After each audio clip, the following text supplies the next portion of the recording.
perjalanan kurang lebih 12 jam. Dan entah apa yang di otak aku ini sempat bertanya-tanya kok dia mau gitu loh. Satu mobil 12 jam itu. Luar biasa orangnya.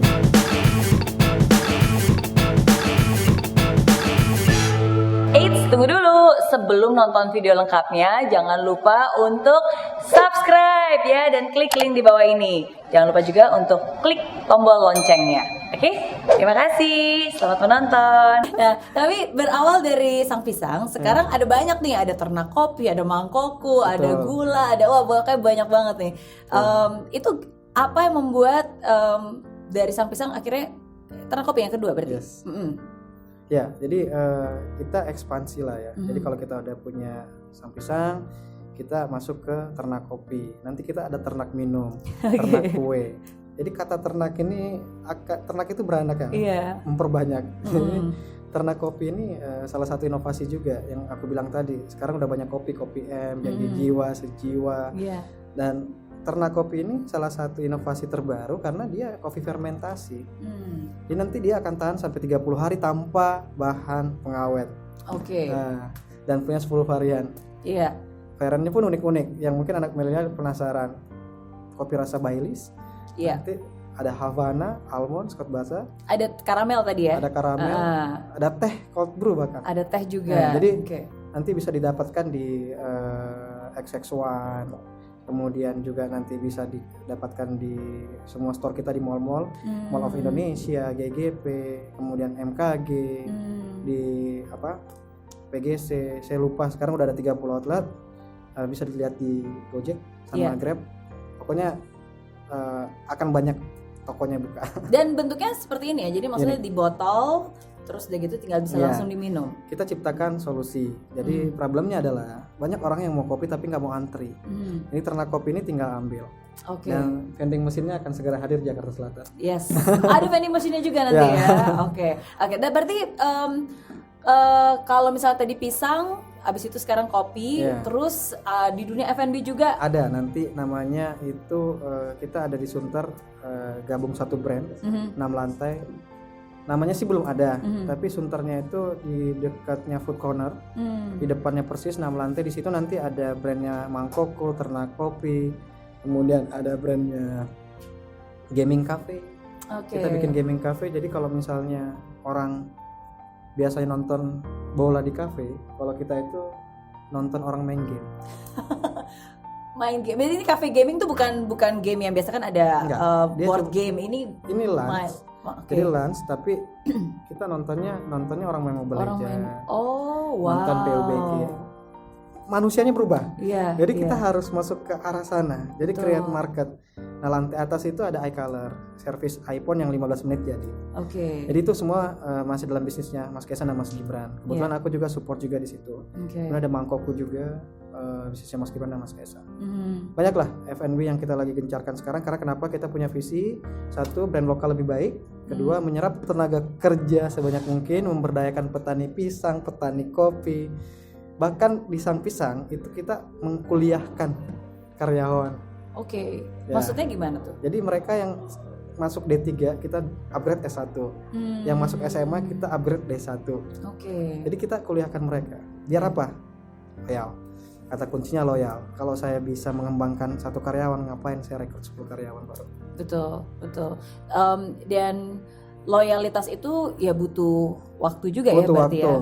Tapi kalau misalnya kita udah memberikan yang terbaik mereka, value-nya kita tanamkan, karena value di perusahaan kita juga di Sang Pisang sama ternak kopi ini ya memang itu harus kurangi mengeluh, perbanyak bersyukur dan bekerja.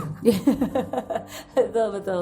Tapi kalau misalnya Mas Ari mungkin ada dua pertanyaan yang saya pengen tanya. Jadi kan biasanya kalau zaman sekarang kan ada juga orang yang suka mungkin hanya aji mumpung atau mungkin bekerja dalam perusahaan tapi ya nggak ada loyalitas karena ya job hopping aja dari satu pekerjaan, habis itu daftar pekerjaan yang lain supaya gaji lebih tinggi atau mungkin membuat turnover. Ya, betul. jadi kenapa bisa turnover? Kalau cara aku mengatasi gampang aja sih. Jadi hal simpel aja, kalau karyawan itu aku selalu ingat namanya kayak Miss tadi.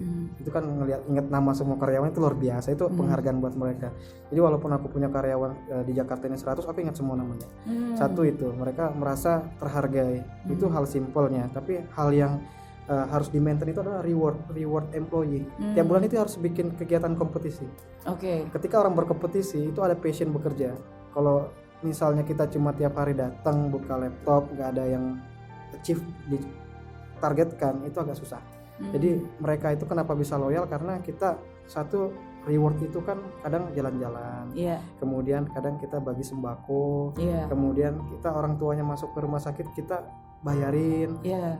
Jadi kalau misalnya mau kasbon selama itu make sense kita kasih. Jadi nggak pernah hitungan intinya, tapi dengan batasan tertentu. Karena gini, kalau pribadi kita di Sampisang dan Ternak Kopi ini kita menganggap tim ini bukan sebagai pekerja tapi keluarga. Jadi kayak misalnya aku suka ngundang anak yatim ke rumah, semuanya saya datengin, bikin syukuran, pengajian misalnya, itu kita undang lagi, makan-makan, ada chemistry. Setelah itu ya loyalitasnya terbangun pelan-pelan. Bahkan aku punya karyawan sampai sekarang itu kecil sekali turnovernya, paling cuma 10%. Dari 2 tahun itu. Karena bagaimana itu semua tergantung dari bagaimana cara kita mengapresiasi mereka, dan bagaimana mereka juga bisa merasa dihargai. Leadernya seperti apa, maka dihargai atau enggak. Karena sebenarnya banyak orang kerja itu dari sisi kenyamanan. Dia nggak peduli gajinya berapa, yang penting dia nyaman. Saya rasa dia akan bertahan, karena kalau selisih gaji cuma 5-10%, dia akan pertimbangkan untuk pindah. Kalau yang tadi yang lompat-lompat itu biasanya terjadi di generasi milenial. Nah, tapi milenial juga bisa kok diarahkan. Bisa ya. Karyawan kita umurnya di bawah 25 tahun semua. Aku yang paling tua 29 tahun, sisanya di bawah aku. Sisanya semua di bawah 29 tahun. Kaisang 25. Kaisang 25 ya. Tapi dia malah di paling atas. Nah, karena bukan hanya dilihat dari umur ya, tapi kan bagaimana dia bisa visi misi dia luar biasa. Dia punya visi misi sama kayak bapak lah. Orangnya nggak pernah mau bergantung sama akses dia. Intinya seperti itu. Kadang kan kalau kita punya kesempatan kan ya kita manfaatkan. Kalau dia nggak benar-benar mau jual pisang goreng, mau jual kopi, nggak ada satu grand opening pun dia luput dari kota Sampisang buka. Dia selalu datang. Bahkan kemarin terakhir kita ke Jember itu perjalanan kurang lebih 12 jam. Dan entah apa yang di otak aku ini sempat bertanya-tanya kok dia mau gitu loh. Satu mobil 12 jam itu. Luar biasa orang ini. Ya itu balik lagi tadi kan punya kerendahan hati untuk tetap mau berproses walaupun kalau kita pikir bisa naik helikopter kan punya banyak fasilitas ya kan. Ya ngapain mau naik mobil ya kan. Benar. Mobilnya Innova lagi ya kan. Padahal bisa naik helikopter atau naik jet, private jet ya kan. 12 jam dan nggak pakai patwal. Macet-macet bareng. Ya itulah kerendahan hati untuk berproses. Nah, yang namanya nama itu pasti kan bisa menjadi aset, bisa menjadi liabilities. Saya ada nama Kaisang, ada Gibran, ada Mas Ari. Maksudnya kita maksudnya yang dibangun adalah sebuah brand, yang dibangun adalah sebuah sebuah brand, sebuah nama besar. Gimana caranya untuk itu menjadi sebuah aset dan bukan liabilities? Dalam arti nih, kalau misalnya nanti 5 tahun lagi Kaisang bukan lagi anak presiden, dalam arti masih tetap anaknya Pak Jokowi ya Pak, tapi kan mungkin harus sudah ganti periode. Nah itu akan mempengaruhi bisnisnya nggak? Saya rasa sih enggak ya. Karena kita bangun ini bukan instan. Prinsipnya satu, sesuatu yang instan itu gampang jatuh, tapi sesuatu yang dia jalankan dengan menghargai proses itu saya rasa akan sustain. Karena kenapa? Kita bangunnya benar-benar kayak apa ya? Kalau saya prinsipnya itu kayak akar pohon lah, dari 1 akar, 2 akar, 3 akar, 4 akar. Jadi dia kuat. Karena pondasinya ini bukan tiba-tiba masuk ke dalam satu mesin besar, tapi kita yang create mesin besarnya. Nah, dan setiap daerah itu kita punya cabang, udah punya distribusinya, udah punya tokonya. Artinya walaupun pisang nanti life cycle-nya hilang, bisa jualan lain. Karena tokonya udah ada. Nah, itu satu. Terus yang kedua, brand itu kuat karena konsisten kita dalam melakukan marketing promotion. Nah, makanya tugas saya lah selaku praktisi marketing di sini untuk menjaga sustainable brand ini.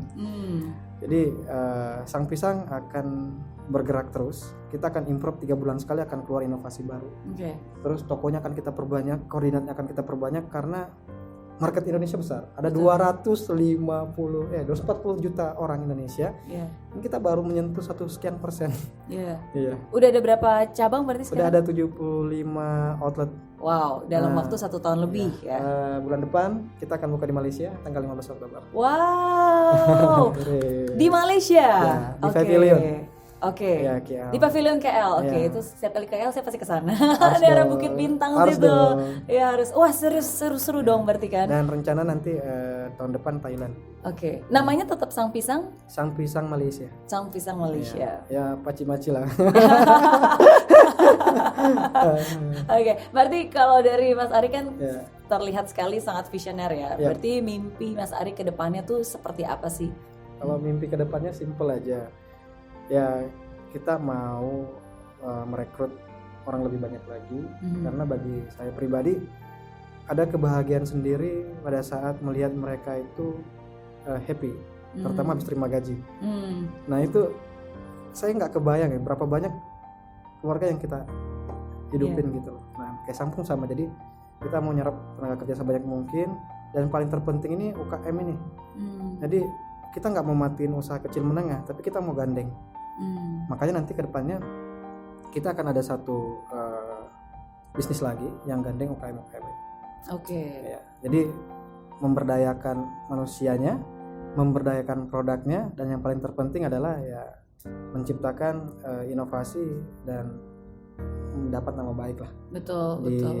Kalangan masyarakat Indonesia. Jadi bukan kompetisi ya, tapi justru ini menggandeng untuk bisa berkolaborasi. Karena memang karakter saya itu dari dulu, dari sebelum di Sang Pisang itu kolaborasi luar biasa. Jadi linknya itu banyak karena tidak pernah menutup diri untuk bekerja sama orang. Jadi cocok lah sama Mas Kaisang. Jadi dia orangnya humble, saya lebih humble. Jadi pas klop nyambung. Jadi mau masuk kemanapun sekarang bisa. Iya. Bagus. Dan itu adalah kontribusi kolaborasi untuk negeri. Bagaimana dari sebuah ide, tapi ide itu juga bisa memberdayakan resources yang ada di Indonesia, bisa membantu sumber daya Indonesia juga. Ya, dan apalagi di dunia F&B, karena kalau misalnya kita lihat kayak ibu kota kayak Jakarta gitu ya kan, F&B-nya masih banyak didominasi oleh perusahaan-perusahaan yang dari luar, brand-brand dari luar, ya kan. Kenapa nggak sekarang kalau kita minum kopi ya minum yang produk dalam negeri, ya kan. Ngemil juga produk dalam negeri. Ya kan? Saya kan meningkatkan penghasilan kita dalam negeri juga ya buat negara. Betul. Oke. Jadi untuk yang pengen nyobain Sang Pisang udah ada banyak, tadi ada 70 lebih outletnya. Iya, 75 outlet. Pengen nyobain kopinya juga ada banyak. Variannya banyak, dia ada kurang lebih sekarang udah 20 varian. Nah, kopi juga ada 10 varian kopi dan ada 6 varian non kopi. Ya. Jadi hampir di semua wilayah Jakarta udah ada kopi. Untuk yang Sang Pisang ini hampir di seluruh kota besar udah ada. Dan ditunggu sampai ke Kupang. Ya ada. Next Ambon. Ya. Karena sebenarnya gampang sih, maksudnya dimanapun juga bisa kan, karena packagingnya kan juga simple. Bener nggak? Iya. Berarti ditunggu karya-karya selanjutnya. Ditunggu juga kuliner, bukan kuliner ya, jatuhnya apa nih berarti? F&B. F&B. Lebih F&B. Iya. Jadi fast food lah. Dan ditunggu juga pasti karya-karya berikutnya. Sukses terus sekali lagi buat Mas Ari. Dan terakhir sebelum say goodbye, pengen dapat pesan dulu dong dari Mas Ari untuk anak-anak muda yang juga ingin membangun usaha khususnya di dunia F&B. Jadi kalau pesan dari saya itu you can do it alone. Jadi kalian nggak bisa sendiri. Jadi if you never try, you will never know. Jika kalian nggak berani mencoba, kalian nggak akan tahu itu. Dan satu lagi, jangan terlalu banyak dipikirkan. Ketika terlalu banyak berpikir, kesempatan itu akan diambil sama orang lain. Jadi kalau udah ada hati itu udah gerak, udah jalankan. Karena kalau kita nggak berani coba, kita nggak tahu. Contoh kayak aku waktu itu, kalau misalnya aku nggak berani coba ya mungkin aku udah di jalan gerobak pisang terus ya kan. Ya, faktor hoki berpengaruh, tapi kerja keras paling berpengaruh. Karena orang yang bekerja keras dia juga yang menciptakan keberuntungan bagi dirinya sendiri. Saya percaya itu, kerja keras tidak mengkhianati hasil. Betul. Oke, sekali lagi thank you buat semuanya sudah dibagikan ilmunya, pisangnya juga, kopinya juga ya, dan sukses terus juga buat Mas Ari. Salam buat Mas Kaisang dan Mas Gibran juga. Ya, siap. Oke, dan jangan lupa juga untuk subscribe di channel Mary Riana dan juga follow Instagramnya. Kalau Mas Ari ada Instagramnya ARIE 583 kali. Ya, atau di link bawah sini. Thank you friends, bye.